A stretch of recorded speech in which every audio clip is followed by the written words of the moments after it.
നമസ്കാരം, രജിത ബാലുവാണേ. തട്ടുന്തവിയിലേക്ക് എല്ലാവർക്കും സ്വാഗതം. ഇന്ന് നമ്മളെ ഒരു ലിക്വിഡ് ഫോമിലുള്ള വളത്തിൻ്റെ റെസിപ്പി ആയിട്ടാണ് വന്നിരിക്കുന്നത്.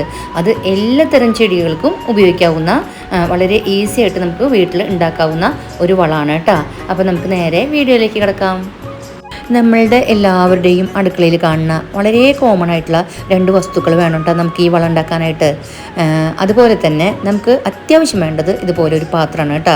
നമ്മൾ ഉണ്ടാക്കുന്ന ക്വാണ്ടിറ്റിക്ക് അനുസരിച്ച് പാത്രം വലുതാക്കുകയോ ചെറുതാക്കുകയോ ഒക്കെ ചെയ്യാം കേട്ടോ. അപ്പോൾ നല്ല വായവട്ടമുള്ള ഒരു പഴയ ജാറാണ് കേട്ടോ ഞാൻ എടുത്തുള്ളത്. ജഗ്ഗ്, വെള്ളത്തിൻ്റെ ഒക്കെ ജഗ്ഗാണ് ഞാൻ എടുത്തിട്ടുള്ളത് കേട്ടോ. അപ്പോഴേ പിന്നെ നമുക്ക് വേണ്ടത് വളരെ അത്യാവശ്യമായിട്ട് വേണ്ട ഒരു ഘടകം ഇതാണ്. ഞാൻ നേരത്തെ പറഞ്ഞ പോലെ അടുക്കളയിലെ കോമൺ ആയിട്ടുള്ള വസ്തു കടലമാവ്. പിന്നെ നമുക്ക് വേണ്ടത് നമ്മളുടെ കമ്പോസ്റ്റാണ് കേട്ടോ വേണ്ടത്. ചാണകവും പച്ചിലയും ഒക്കെ ചേർത്ത് നമ്മൾ ഉണ്ടാക്കിയിട്ടുള്ള കമ്പോസ്റ്റാണ് നമുക്ക് വേണ്ടത്. പിന്നെ നമുക്ക് വേണ്ടത് ഇതിലേക്ക് ശർക്കരയാണ് കേട്ടോ. അപ്പോൾ ശർക്കര ഞാനൊന്ന് ചതച്ചതാണ് കേട്ടോ അത്. അപ്പോൾ ഞാൻ അളവ് ചേർക്കുന്നതിനനുസരിച്ച് പറഞ്ഞു തരാം കേട്ടോ. അപ്പോൾ നമുക്ക് നമ്മൾ എടുത്തു വെച്ചിട്ടുള്ള 3 വസ്തുക്കളും ജഗ്ഗിലേക്ക് ഇട്ട് കൊടുക്കാം കേട്ടോ. ഇപ്പോൾ ഞാൻ ആദ്യം ഇടുന്നത് നമ്മുടെ കമ്പോസ്റ്റാണ് കേട്ടോ. കമ്പോസ്റ്റ് നമുക്ക് ജസ്റ്റ് നമ്മൾ കുഴിച്ചിട്ടെടുത്തുനിന്ന് പച്ചയ്ക്കും കുഴിച്ച് എടുക്കാം, അല്ലെങ്കിൽ ഇതുപോലെ അല്പം ഞാൻ ഉണക്കി വെക്കാറുണ്ട്. അതാണ് കേട്ടോ ഉണങ്ങിയിരിക്കുന്നത്, എൻ്റെ കമ്പോസ്റ്റ് ഉണങ്ങിയിരിക്കുന്നത്. പിന്നെ അതിലേക്ക് ഞാൻ രണ്ടാമത് ചേർത്തത് കടലമാവാണ്. ഇനി മൂന്നാമതായിട്ട് ചേർക്കുന്നത് ശർക്കരയാണ് കേട്ടോ. എന്നിട്ട് നമുക്കിത് നന്നായിട്ടൊന്ന് എല്ലാം കൂടെ മിക്സ് ചെയ്യാം കേട്ടോ. കൈവച്ച് മിക്സ് ചെയ്യുക, അല്ലെങ്കിൽ ഒരു കമ്പോ എന്തെങ്കിലും ചേർത്ത് നമുക്കിത് ഒന്ന് മിക്സ് ചെയ്യാം കേട്ടോ. അപ്പോൾ നമ്മൾ ശർക്കരയും കടലമാവും അതുപോലെ കമ്പോസ്റ്റ് മണ്ണും കൂടെ നന്നായിട്ട് മിക്സ് ചെയ്തു.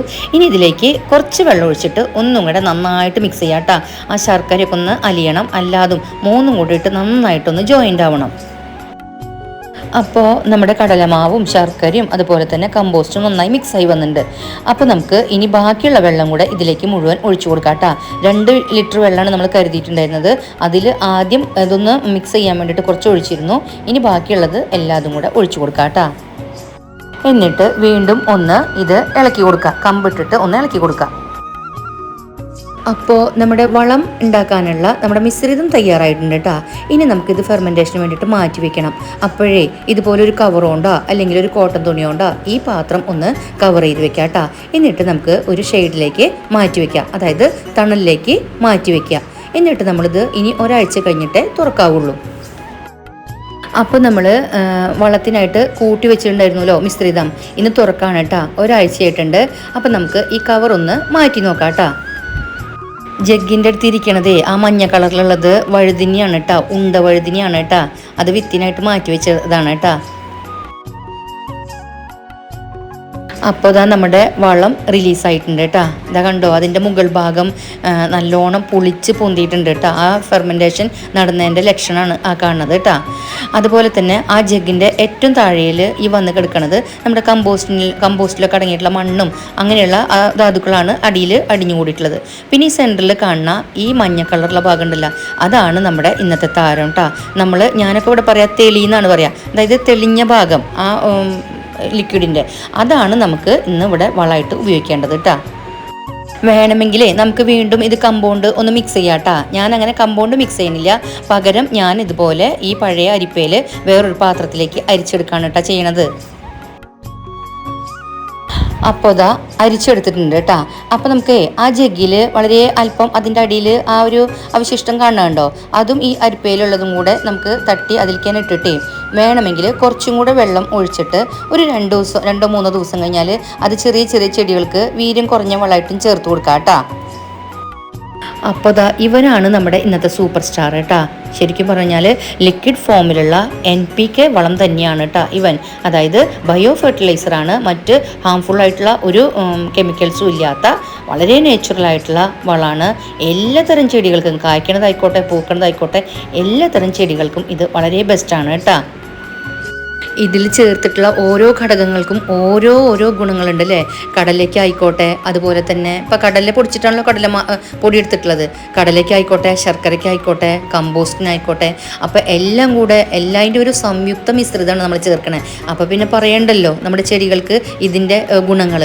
അതായത് മണ്ണിൻ്റെ ഫലഭൂയിഷ്ഠത നിലനിർത്താനും അതുപോലെ തന്നെ മണ്ണിന് വായുസഞ്ചാരം വരാനും ചെടിയുടെ വേരിന് ആ ഓക്സിജൻ കിട്ടാനും അതുപോലെ തന്നെ മണ്ണിൻ്റെ നനവ് നിലനിർത്താനും അങ്ങനെ ഒരുപാട് ഗുണമുണ്ട് കേട്ടോ ഈ വളം കൊണ്ട്. ഇത് ശരിക്കും ഒരു എന്തെന്നാ പറയുക, ഒരു മാജിക് വളം തന്നെ നമുക്ക് ഈ വളത്തിനെ പറയാം കേട്ടോ. ഇത് ചെടികൾക്ക് മാസത്തിൽ ഒരു വട്ടം പ്രയോഗിച്ചാൽ മതിയാവും കേട്ടോ. അതുപോലെ തന്നെ മണ്ണിലെ സൂക്ഷ്മജീവികളുടെ സാന്നിധ്യം വളരെ ഉറപ്പാക്കാനും വളരെ ബെസ്റ്റാണ് കേട്ടോ ഈ വളം. നമ്മൾ ശ്രദ്ധിക്കേണ്ടത് പ്രിപ്പോർഷൻസാണ് എപ്പോഴും എടുക്കുമ്പോൾ ശ്രദ്ധിക്കേണ്ടത് കേട്ടോ. അതായത് 1 ലിറ്റർ വെള്ളമാണ് നമ്മൾ എടുക്കണമെന്ന് വെച്ച് കഴിഞ്ഞാൽ അതിൽ 100 ഗ്രാം നമ്മളുടെ കമ്പോസ്റ്റും അതുപോലെ തന്നെ 50 ഗ്രാം ശർക്കരയും 50 ഗ്രാം നമ്മളുടെ കടലപ്പൊടിയാണ് വേണ്ടത് കേട്ടോ. ഈ ഒരു രീതിയിൽ വേണം നമ്മൾ ഈ മിശ്രിതം തയ്യാറാക്കാനായിട്ട്. അതുപോലെ ഒരാഴ്ചയൊക്കെ വെച്ച് കഴിഞ്ഞാലാണ് ഇത് നന്നായിട്ട് പുളിച്ച് പൊന്തി വരുള്ളൂ. അപ്പോൾ നമ്മൾ ആ ബോട്ടിൽ ഞാൻ വെള്ളം കാണിച്ചുല്ലോ, ഏറ്റവും അടിയിൽ ആ ഒരു ചെറിയ അളവിൽ നമ്മൾ ഈ ലായനി ഒഴിച്ചതിന് ശേഷം അത്രയും 10 മടങ്ങ് വെള്ളം ചേർക്കുകയാണ് ചെയ്തേട്ടാ, നോർമലായിട്ടുള്ള വെള്ളം. എന്നിട്ട് നമ്മളിത് മാസത്തിൽ ഒരു വട്ടം ചെടികൾക്ക് ഏത് തരം വിളകളുള്ളതോ പൂക്കളുള്ളതോ ഏത് തരം ചെടികൾക്കും ഉപയോഗിക്കാം കേട്ടോ. അപ്പോൾ നമുക്ക് ഇതുപോലെയുള്ള കാഴ്ചകൾ കാണാനായിട്ട് പറ്റും. അപ്പോഴേ എൻ്റെ ഇന്നത്തെ വീഡിയോ, അതായത് ഈ വളത്തിൻ്റെ വീഡിയോ നിങ്ങൾക്ക് ഇഷ്ടമായിട്ടുണ്ടെന്ന് വിശ്വസിക്കുന്നു. നിങ്ങൾക്ക് ഇഷ്ടമായിട്ടുണ്ടെങ്കിൽ എന്നെ സപ്പോർട്ട് ചെയ്യാൻ മറക്കരുത് കേട്ടോ. ചാനൽ സബ്സ്ക്രൈബ് ചെയ്യുക, ലൈക്ക് ചെയ്യുക, ഷെയർ ചെയ്യുക, കമൻറ്റ് ചെയ്യുക. നിങ്ങളുടെ എല്ലാ വിലയേറിയ അഭിപ്രായങ്ങൾക്കായിട്ട് ഞാൻ കാത്തിരിക്കുകയാണ്.